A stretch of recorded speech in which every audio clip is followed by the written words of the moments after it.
So how long did you serve in the military, and which branch did you serve in? I served 20 years in the military and I was in the U.S. Navy. So what made you want to serve in the Navy, and what was your rank? Well, I think there's a lot of reasons probably that I wanted to serve. One, the year I enlisted, that was the first time they had let women come in non-traditional roles, because before that they were administrators and they were secretaries and they were nurses. Mhm. So I wasn't any of those. And I just thought it would be exciting, something new to try. And eventually got in. When I went to college, I was in the ROTC.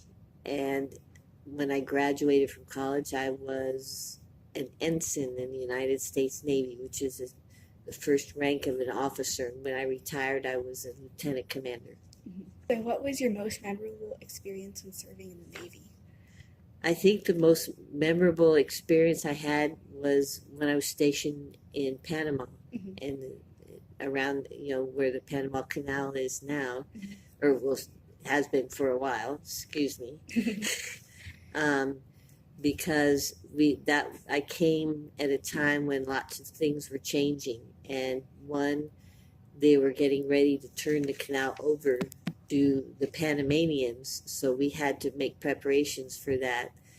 And I remember working with Panamanian officers, and the we as young officers we had a lot of responsibility, because the Navy contingent was small in Panama, and it was mostly um, Army and um, Air Force. So the Marines and the Navy were a smaller group, and we had a lot to do. And also, the Vice President Mondale came down when they had a ceremony to turn it over, and I was in this another little cave, what I call it, in an operations center. And I kid around about it now, but I was watching Cuban fishing boats who were trying to get wind of what was going on. Mhm. Um, and then, of course, there's lots of other things there. I think I grew up a lot Mhm. when I was stationed down there. Did you travel a lot, and what was your favorite place to visit? Yeah, I did travel a lot. Mhm. Um, I don't know what my favorite place to visit was.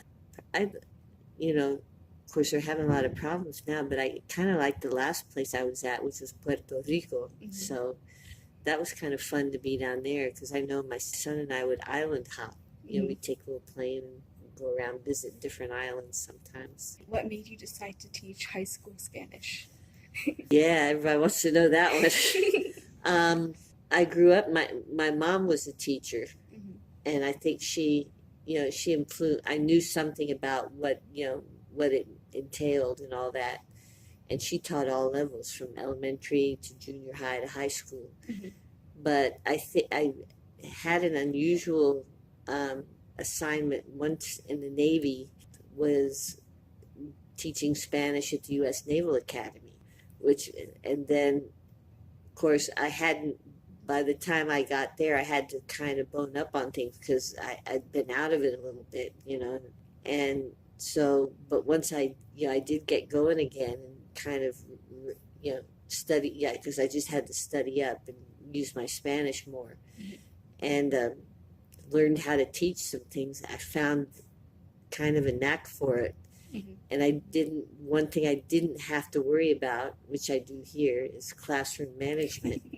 The students took care of themselves pretty much. Mhm. So I was able to explore the other parts, the other teaching parts, and have some fun with that. Mhm. So that's what made me want to do that. Mhm. So I said, I think I know where I need to go. And then, do you have any advice for someone who wants to join the armed forces? Yeah, I do. Especially women. Count the cost, because even though things have come a long way since the time I first entered, that doesn't mean they're entirely changed, and there are going to be problems. Though there's still going to probably be harassment and other things. Mhm. And I think, personally, I think women still have to work twice as hard to prove themselves. And so if you're ready, if you're willing to do that, and that's what you want to do, I'd say go for it. But you know, check everything out, because it can be an exciting life, but it's also very restrictive, and some people don't like that. So if that's not for you, don't go there. Okay, thank you so much. You're welcome.